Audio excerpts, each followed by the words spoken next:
Again, when you get a chance, please sign. Oh, okay, so I'll introduce you. This will do it officially. I know, yeah. There you go. Oh, hi, there's some people coming. Okay. Hi, come on in. I have a sign-in sheet, so if you would sign that, you fill out your form, or you're going to? I released. Okay, good. You are released. Okay, fabulous. Then we can do anything we want with this. That's right, exactly.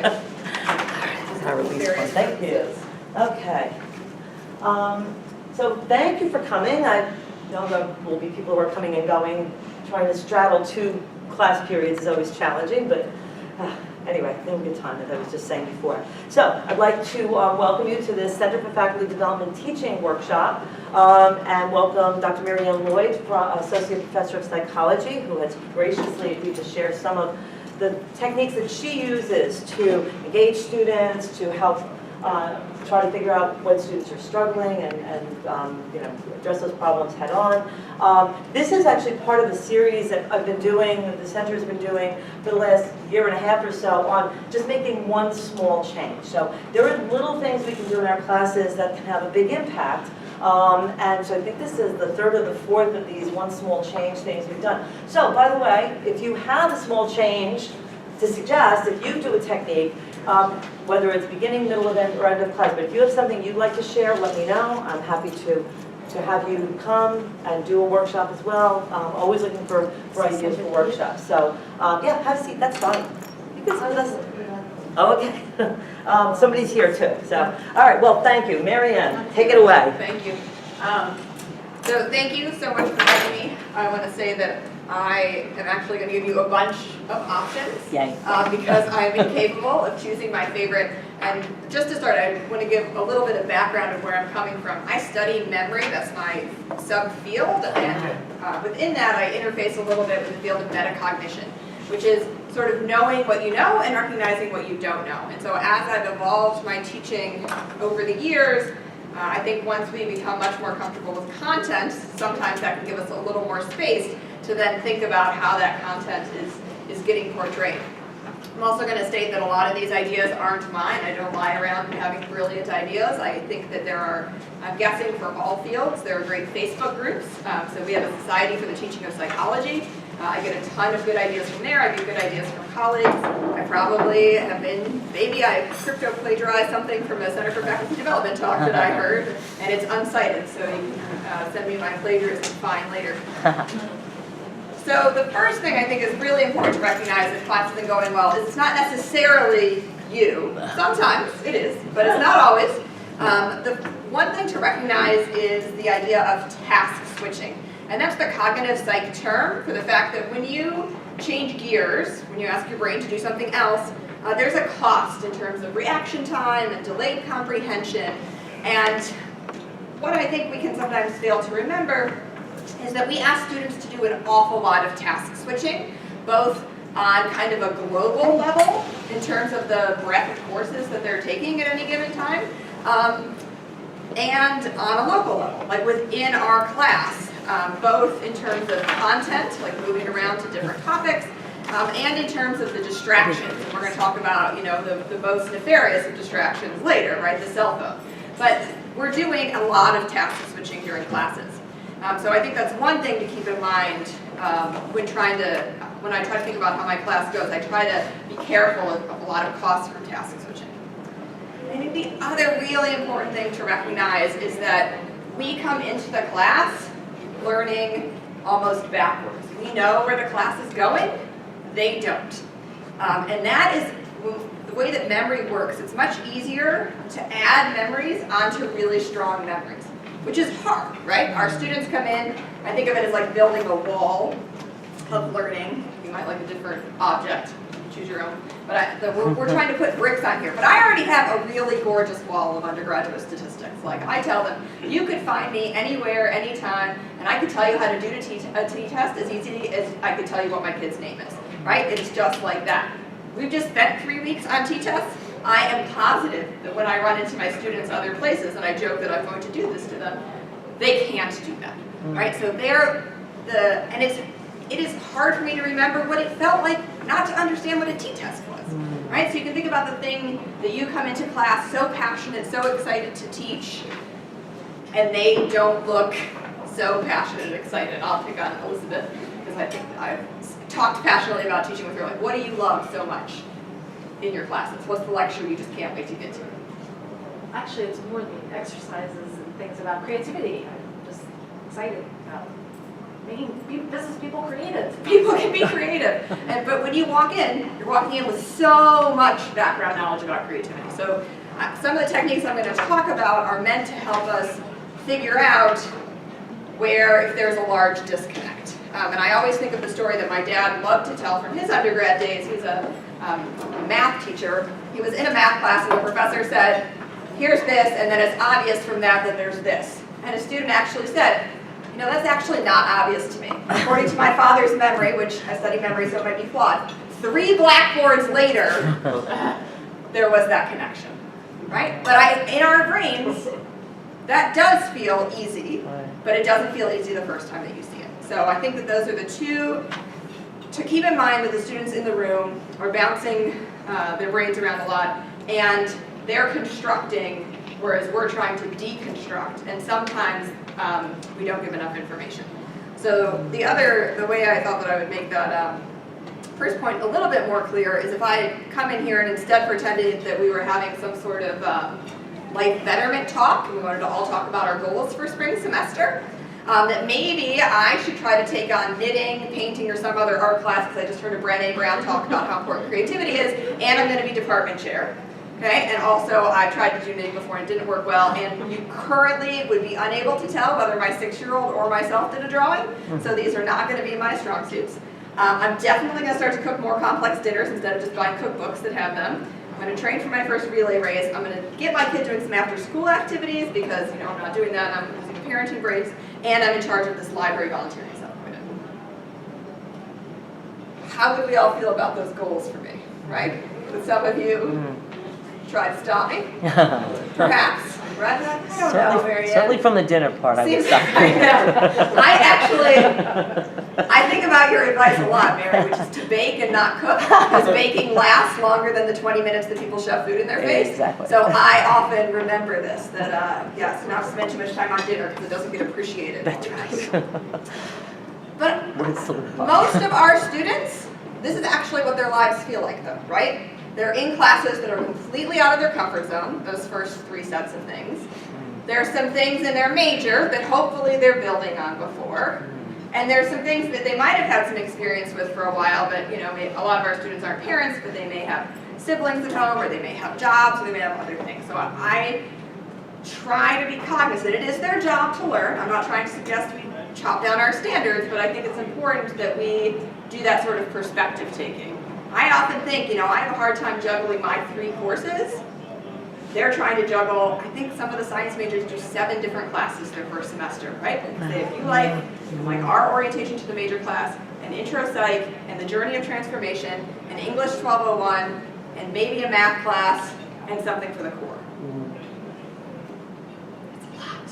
It's a lot of task switching in the brain. So again, it's not always just us. So, but what can we do to make that classroom a little zestier? So a few of my biggest tricks for content are putting in so much low stakes testing, either that's worth very little or is worth nothing. And if your goal is for students to retain material for your class longer than the time that they're earning their grade from you, this is the best way to do it. So I have a link down here on the bottom of the page to the Learning Scientists. They have the 6 kind of top strategies for how memory works the best. And practicing testing is the best thing you can do for memory. It's why I just spend the first couple classes getting people's names wrong, because that's the best way for me to learn it. Sitting there and looking at that Blackboard roster, not very helpful. From the student perspective, rereading notes, not so helpful. Instead, got a test. And the second thing that I've started to do, which does, you know, make class take a little longer, when I ask a question, I don't allow people to answer for a while. And it's because I realized those are retrieval attempts. Those are giving students a chance to take a test. But if you let the first person that can come up with an answer, then only one person in the class got a chance to test themselves. And odds are, that's not the person in class that needs to practice, So right? you tell everybody that I ask a Wait question. 15 seconds before we answer, or? I often ask them to write it down too. Like write it down and take a good guess, right? Because they could very quickly choose to think I don't know. But at least if I ask them to write down a good guess, I'm hoping that they're not writing, shut up lady, or I really don't know. But at least then they know they don't know too. If you just let the first person answer, some people in the room probably would have come up with the right answer. Some people in the room would have realized they had a wrong answer, but they didn't have time to get there yet. So I've been trying to do this.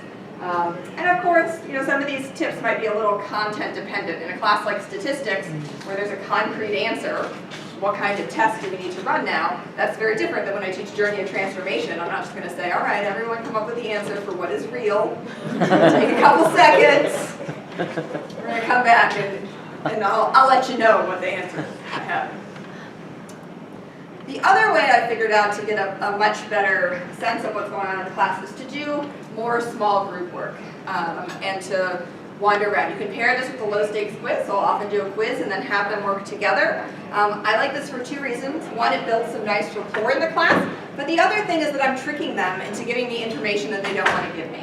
And so when I walk around and listen to them trying to explain answers to one another, I get information on what concepts are tripping them up, what things someone thinks very confidently that they're answering correctly and are not, right? So passing out misinformation.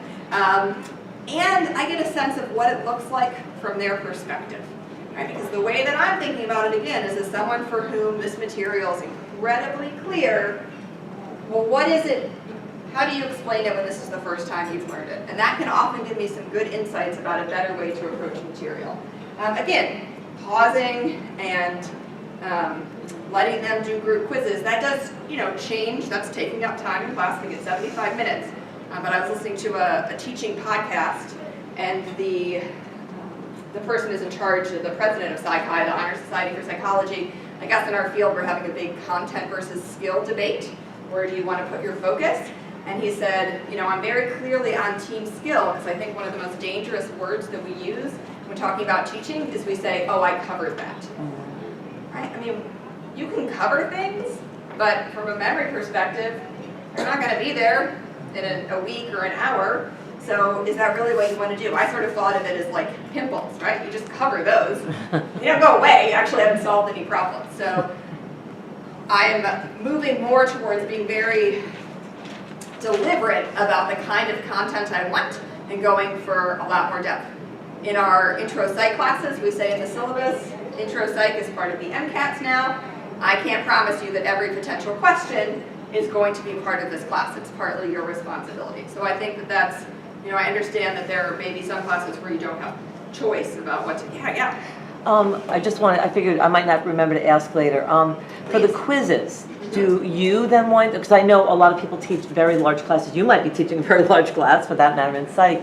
Do you grade the quiz yourself? Do you have them trade off and grade them? them? We do a lot of Blackboard quizzes. Okay. Because they're really easy to import and they automatically grade. Oh. And you can set up when the answers show up. So in stats right now, they get to do an open book out of class quiz. Okay. And then we come in and talk about the ones that trip people up. I've also done short in-class quizzes right on Blackboard where they just pop in and do a couple of multiple choice or short answer questions. And then I have them work as a group. I've done it as paper too, right. But I am, I'm a big fan of not working when I can get away with it.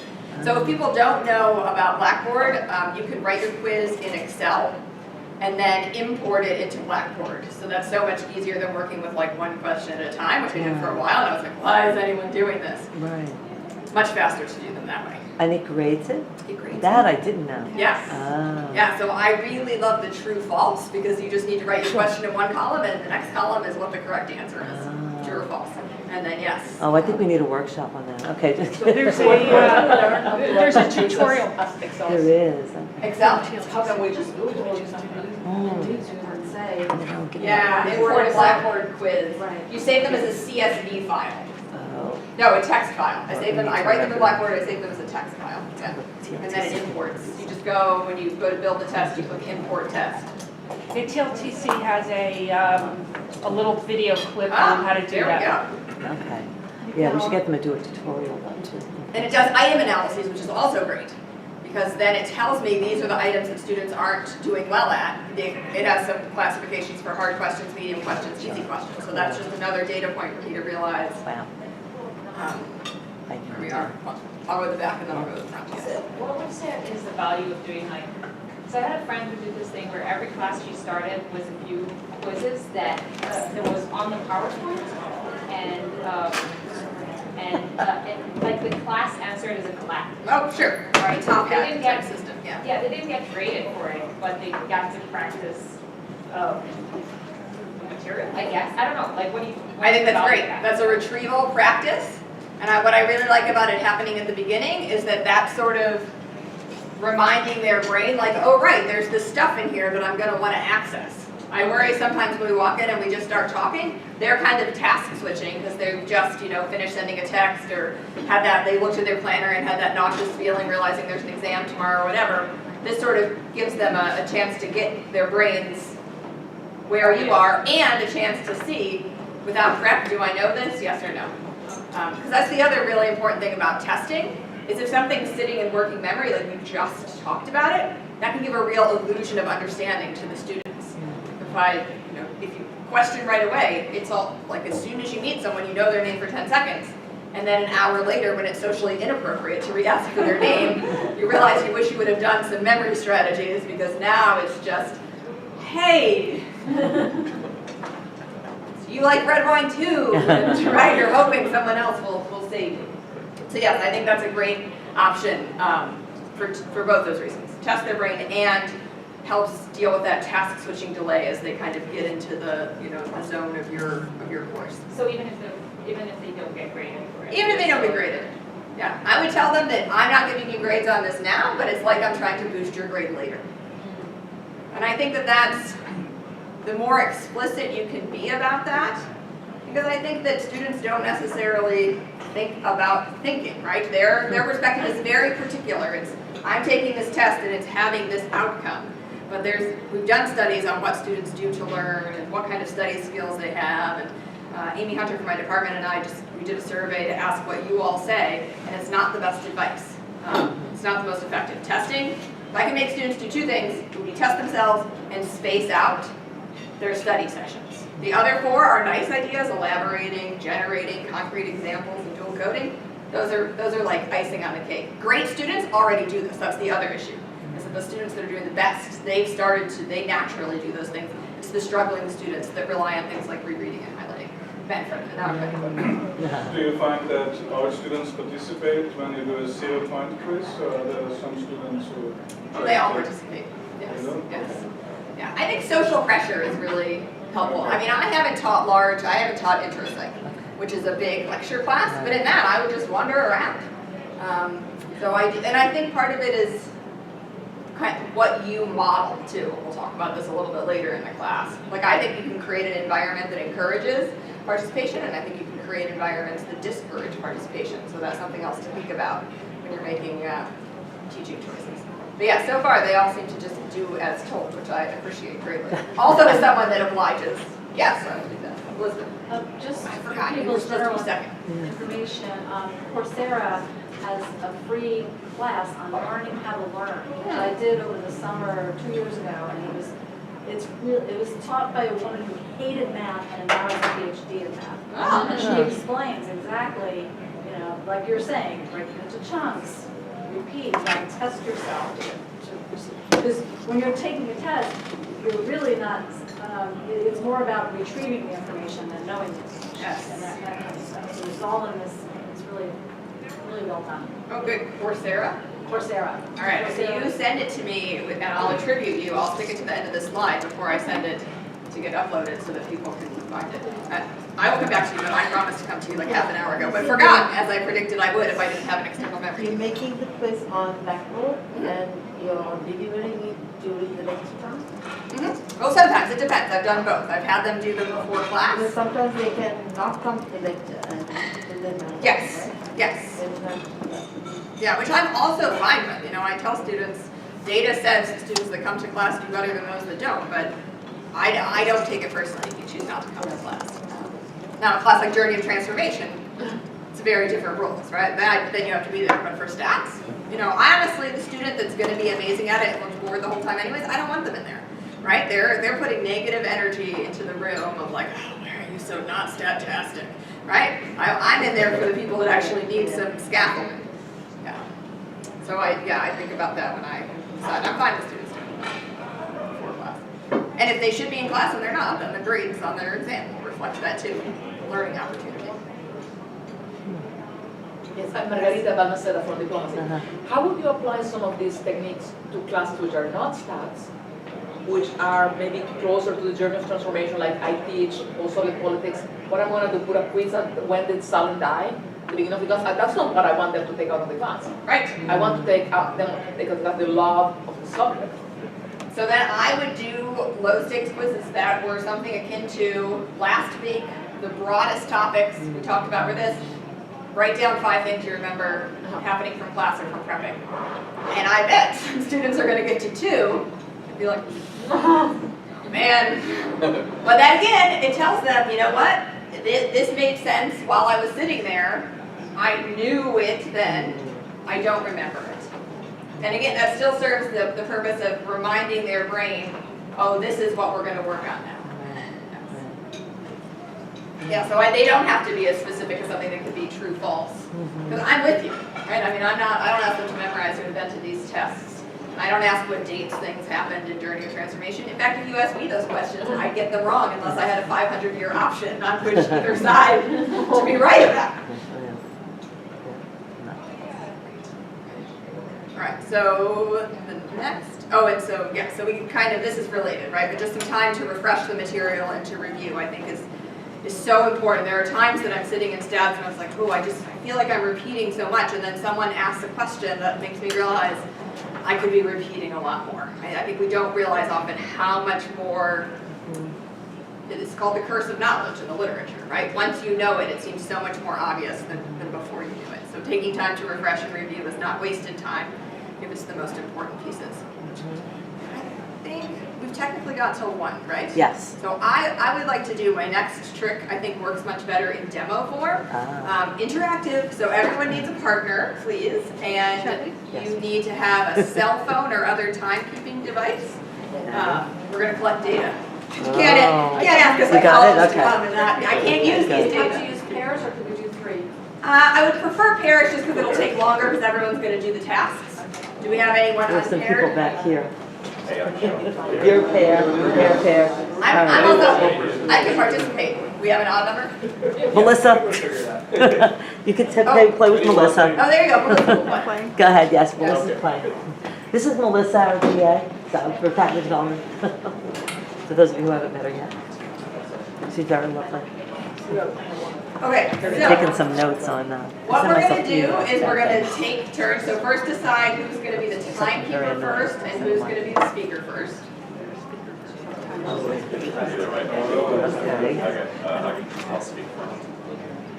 So what you're going to do is, I'm going to give you the task in a second. The person's going to do it, record how long it takes them, and then switch and have the other person do it, okay?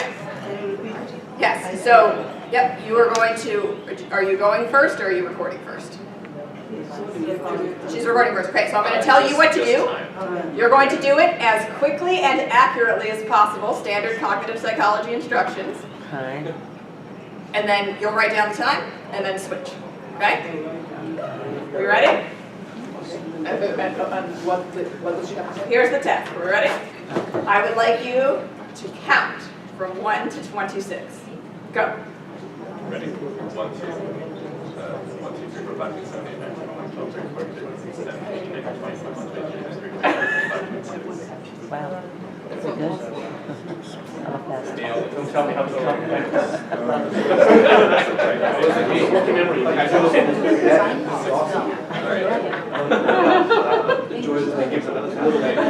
We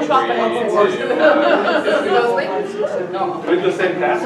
Do we switch? And then switch, yeah. Oh, okay, all right, so, yeah, I don't know how to use your timer. That's easy. Okay, so we're gonna reset. All you have to do is press start and then stop. Okay, Okay. got it, okay. Is it gonna be the same test? Yes. Are we gonna do the same thing? You each do the same thing, so. Do I do it now? Yeah, people can. Oh, okay. 1, 2, 3, 4, 5, 6, 7, 8, 9, 10, 11, 12, 13, 14, 15, 16, 17, 18, 19, 20. You have I think I'll take that.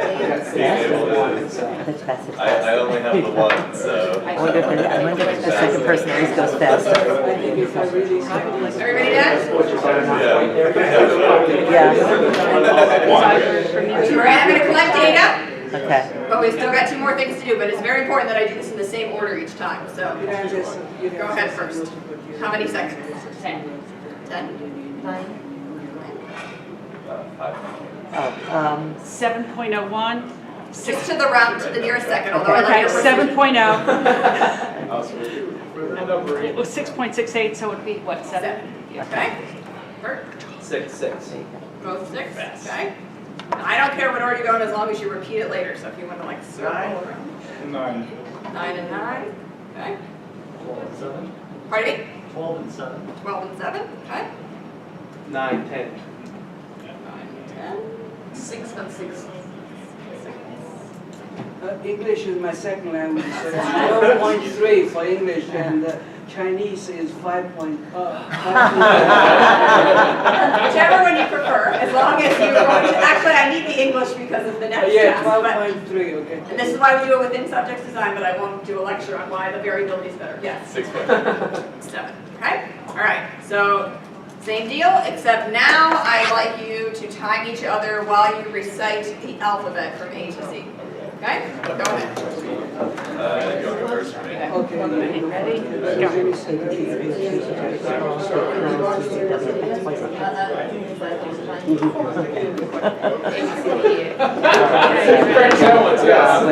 Do it first? Yeah. Oh, reset, got it, okay, so.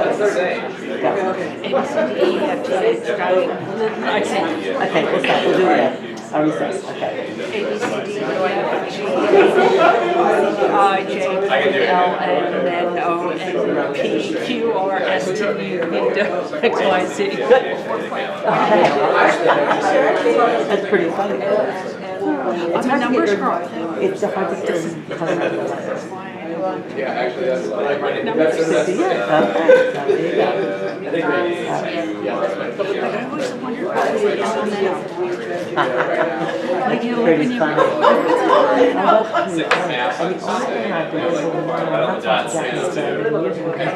Everybody got their data? And I sort of remember. All right. 4 and 5, you did them in the same order, right? Okay?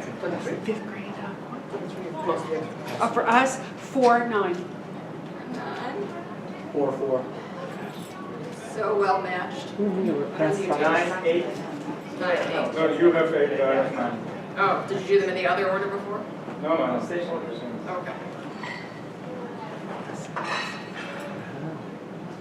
Okay. 9, 6. 4.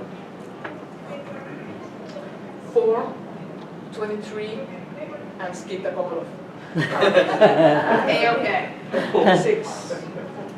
4.5. That's fine. Okay.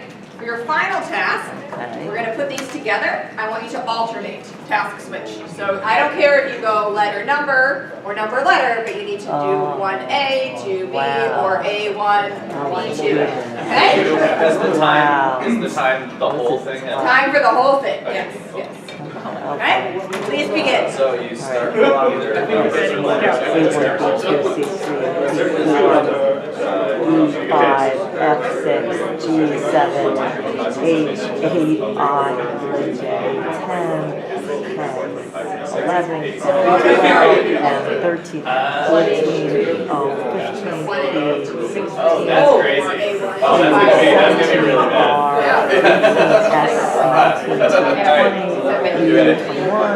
W22, W23, X24, Y25, Z26. Whoa, No. Oh my God, that was so hard. That was hard. My My head hurt. Oh my God. Oh boy, this is gonna be fun. Yes. Okay. 1A, 2B, 3C, 4D, 5E, 6F, 7G, 8H, 9I, 10J, 11K, 12L, 13M, 14A, 15O, 16P, 17Q, 18R, 19F, 20, 21U, 22V, 23W, 24X, 25Y, 26, 38. So just Wow, like yeah. I wonder if it's because you the letters and did letters first, I did numbers first. Oh, that's right, that's right. When you were That's so doing funny. that, I'm like, I can't do it that way, I have to do the That's numbers so first. funny. That's so funny. Oh, interesting. That's so cool, though. I thought we might be more because you're good at numbers and I'm good at letters. We were very close, given how much time it was, right? Wow. That's so good. My head hurts now. That's the most work I've done in a week. We were the same distance here Yeah, as we were Oh, here. She said yes, 2 much minutes. closer on the first one. So we can just do that. The letters are hard. Okay. That's wild. Yeah, that one's really hard. Oh my God. Wow. Those two are really, it's so ingrained in your head, and it's just how fast you can speak. You know? And that was my Mouth tongue around it, trick. yes, right. Everybody either time out at 2 minutes or finish. Wow, yeah, oh my It's God, fine? yeah. Okay. No, we are Still finishing.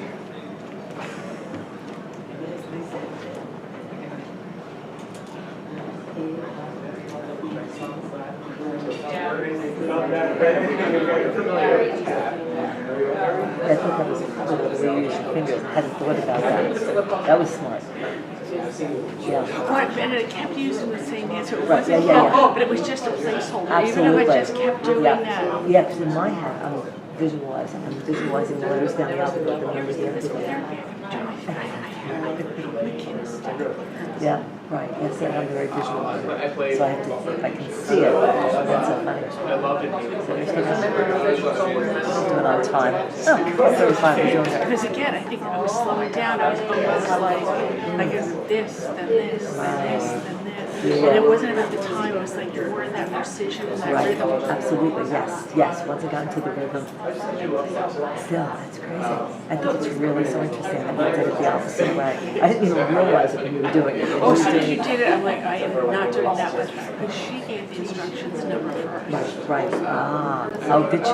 Yes. Did she say she wanted Because first? it was very interesting, because it sounded like apartments. Oh, you mean when she gave the Yeah, directions? she's like, so she did A1A, 2B, then like, those are apartments, I can do Ah, that. that's so funny. And then when you did A1, and like, Yeah. no, and then you were doing like, you know, That's so funny. All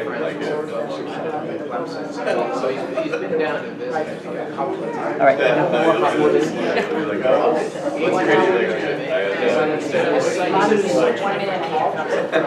Okay, so if you don't mind doing a conversion for me into seconds, right? If you had like a minute 20, if you can report it as 80, I'll be able to type faster, but if not, I can do it. So it's 90. Here we go, all right. I had 90 seconds and I was 66. 34, 39. Nice. DNF. 70. 39 and He had 58, I had 39. Okay, which of you had been first? Put 58 first. 58 and 39, okay. I just gave up. Okay. And 31. 65, 120. No. Oh, wait a second. Yeah, 120. although we did neither finish. Yeah. Still good people. It's not a moral test. 120 and then 39. Wow, that was a really long. So So I'm not only will give up. I imagine that you can could sort of hear it just in the times, but it took everyone, even the really zippy people at 31 seconds, it took everyone longer to alternate the tasks than it did to do either task by themselves. And again, this is an idea that I got from our psychology teaching website, and what I use it for is to try to convince students why their cell phones are so dangerous during class. Because I don't know that I could have thought of tasks easier for you than to count from 1 to 26 and do the alphabet. Everyone was fine, right? No one complained about those tasks being hard. But as soon as you ask your brain to do both of those things that you have been doing for, I don't know, depends on how early your kids learn the alphabet, 4 years old, let's say, they had it down, to whatever that is, you break down. Right? So I think it's a really nice concrete demonstration for why I'm such a jerk about cell phones during class. Because it shows the effect of divided attention. It also, takes away that idea that you can really effectively multitask. You can't multitask counting and reciting the alphabet. How can you possibly multitask the two-way ANOVA and your cell phone? The other thing I do when I'm talking to them about that is I say, I also know that whatever is on your cell phone is definitely more interesting to you than whatever I'm talking about. Sometimes I talk about the neurotransmitters that release from our cell phones, and it's dopamine, so then if I'm feeling really cheeky, I'll be like, basically, like you're asking me to be cocaine in terms of making you feel good. I won't, right? I'm never going to win. So what can we do about this instead? So I've been thinking a lot about behavioral tricks. There's some good data out there that cell phones aren't great to have in the classrooms. They're tough on learning. So this is a new article from Ward et al. Looking at a couple of measures, just as a function of where the phone even is. So this isn't even students using the phone. This is the phone is sitting on the desk, so they know it's up to something, versus in their pocket or their bag, or in a different room. And higher bars mean people are performing better. You can see that on the left in the working memory capacity, students showed up as having more working memory capacity just when their phone was in the other room. And their intelligence scores were higher on B on the right, their fluid intelligence measures. They dropped when the phone was sitting on the desk. Right? So that's the kind of data that I like to use.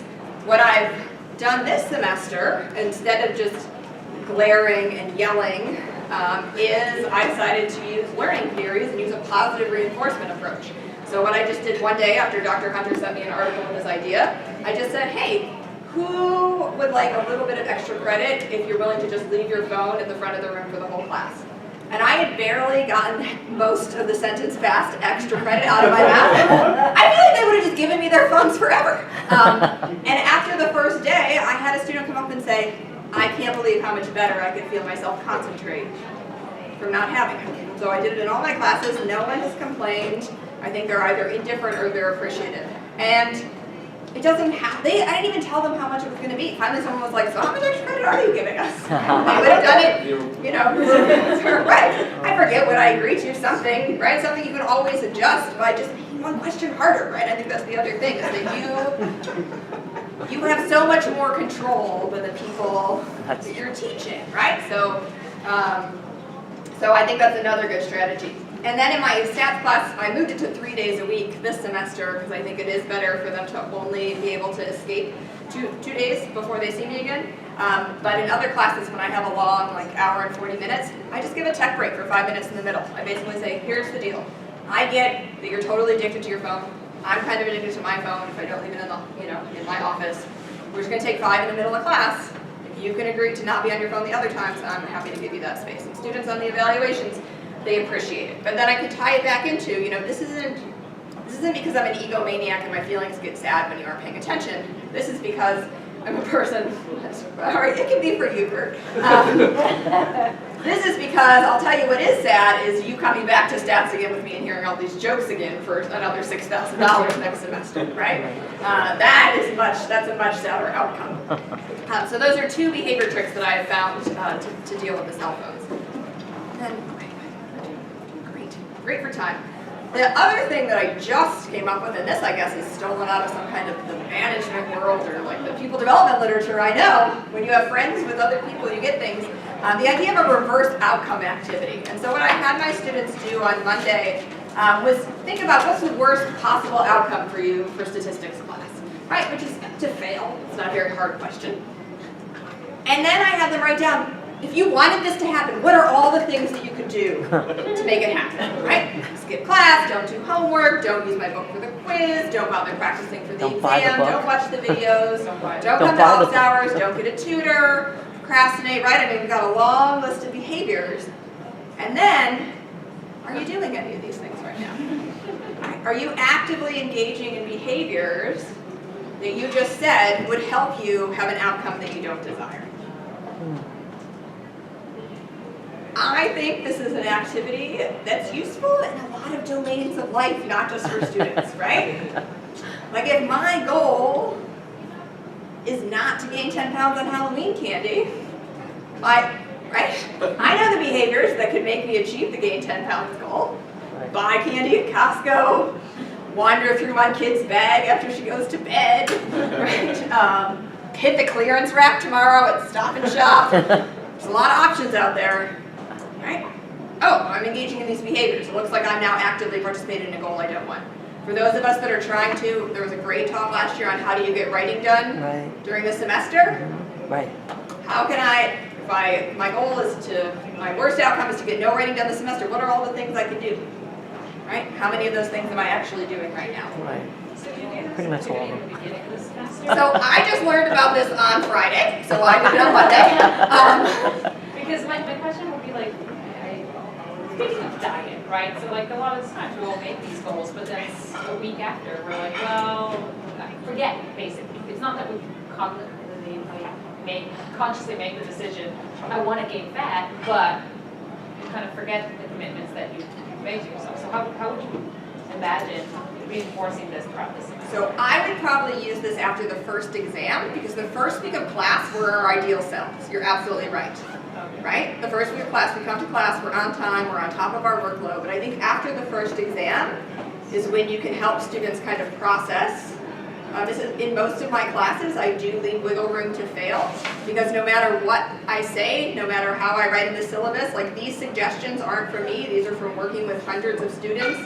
I give them a thing that says, here's how to do well, here's how to not do well, right? I'll give you suggestions for what not to do, and they still do that anyway. So that's what I do.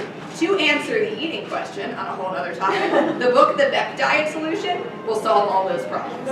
You apply cognitive behavioral therapy strategies to your approach to food. It's a lot of work, it's uncomfortable, and then it works beautifully. Okay, sorry, just to follow up. Yeah. So from a syllabus planning perspective, which might not be what this workshop is about, but it would be a small change.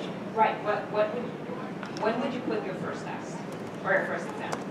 Or do you consider quizzes your first exam? Or I do both. So my stats class has 4 exams, and I drop the lowest, and the first one happens after about 3 weeks of class. okay. Because I want to give, I mean, I have to say, like, if you'll let me make a judgy statement, I think the cruelest thing we can do to students is to have their whole grade based on a midterm and a final, and have that midterm show up after the ad drop is over. Right? It's bad from a student being able to make mistakes. It's also bad from learning. They're cramming for a midterm is not going to give them long-term learning opportunities. And if we want them to, the thing that this podcast that talked about the idea of coverage said, he then went on to quiz the person, like, tell me what you remember from some classes that you took. And the person talked about psych class. He's like, fine, we're a psych major. Tell me what you remember from the other classes you took. So really, I sort of think about that now, right? What do I want them to remember? Are there things that I would like them to remember later? I know they're going to forget some things. I've forgotten a lot of things. But that would be, yeah. And it is, yes, it's more grading, right? So, but maybe if you do the Blackboard stuff, some of the stuff can auto-grade, or you can make some things, you know, you can get rid of one of the papers. Or make a shorter exam. Or make a shorter exam, yes. Yes, from a learning perspective, I would have something, because it's a wake-up call. You know, students don't do well on that first exam, and then many of them change their behavior. So the class is more pleasant. I don't find that students doing poorly on exams changes their class. They don't get grumpy if it's a fair exam. I think they get woken up sometimes. So I thought that maybe just one more notion, and then we'll still have a few minutes for other tricks or discussion.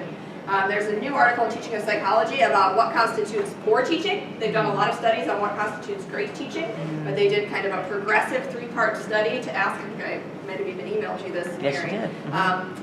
What do students say are the behaviors that make professors not good. So here was the top list. Being disrespectful, doing unrepresentative assessments, unrealistically high expectations, not being knowledgeable, having poor communication skills, being inaccessible and not helpful, not giving feedback, unengaged, uncaring, unorganized, irrelevant course content. So where I was like, oh, maybe I tell too many stories about my kid. Inflexible, poor time management, unprepared, and not confident. And so sort of those are in order of the students. They gave them 15 and they said, pick your top 5 that bother you the most. And so I just presumed that people that came to Center for Faculty Development talks were invested in not being perceived as poor teachers. And so something that I thought, one place I thought might be useful for that reverse approach that I asked students to do would be to kind of think to myself, like, okay, let's say I actually wanted students to find me disrespectful, or find that my exams weren't fair, or find me uncaring. What behaviors, or what would I do for my course if I wanted that to be true, and then check and make sure that I don't do those things. I think sometimes students can be miscalibrated, right? They can think an exam is not fair, and sometimes it's because they didn't study the material in a way that effectively helps them learn. That's true, but I also think that sometimes, what we might go back and realize, what, I actually had 40% of my exam was on one day of class. Like, that's not really, if I only spent one day of class on it out of 8, maybe that's not really what my exam should have looked like. Elizabeth, yeah. I've been noticing lately that people will say like, well, you didn't cover this, and I did. They were on their phone, or they were pretending to take notes on their laptops when they were really shopping or something. Right. Or playing a game or something. So anyway, I just wanted to, because you said, maybe the exam's not fair, but sometimes it is fair, but they certainly don't perceive it as fair because they weren't there for half. Which functionally, right, if you're on your phone, you aren't there. You might as well not be there. Your brain isn't there. Right. Your brain is not processing the information. So that, I'm always receptive to that. And if your exams only cover a finite amount of material, that's the other good reason to do a lot of exams, is you can probably remember, like, no. I actually remember exactly talking about that because here's the ridiculous example I used. Right. And it was, on this day. So I think but yeah, I agree. So this, right, you may be writing a representative assessment, and it's just not true, but their perception, which is why I think some of those demos, like the multitasking, it's not just true about your phones, it's true about shopping for shoes. Shoes are more reinforcing than statistics for most of us, right? So yes. You're not going to win them all over, but you can rest better at night, right? Knowing that I've done all I can. Yes. That's true. Yes. I just wanted to point about the unrepresentative assessments. It's when you take things from the textbook that you didn't elaborate in. This was an example on your PowerPoint. That's where those low-stakes quizzes come in, because you throw in things from the book that helps them to say, okay, you have to also go back, and because that's kind of the number one. This was not on your PowerPoint, but it is in the book. This is also where PowerPoint is like very problematic tool, even though I love PowerPoint and I always use PowerPoint, but then like you said, like my students will come back and say, well, you didn't put it on the PowerPoint. Well, okay, but we talked about it.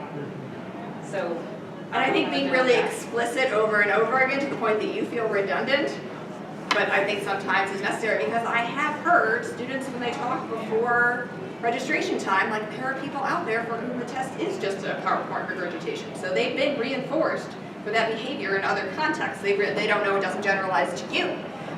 So I said after the first exam, I said, well, what do you want different? They're like, well, we want the quizzes to be harder, because I felt like I did well on the quiz, but the multiple choice tripped me up. And I said, that's true, and that's also what I said would happen. Right? I said, these questions are going to require you to integrate and expand. The quiz is just kind of the check-in, are you getting the big concepts right or not? So yes, I agree with you. I think we need to be much more globally explicit about expectations and how to turn those expectations into realities that we feel like we necessarily want to be or should have to be. And part of it, we can put blame in both places, right? Part of it is that some people don't play that game. They basically set up a class. I wish that I had that slide handy.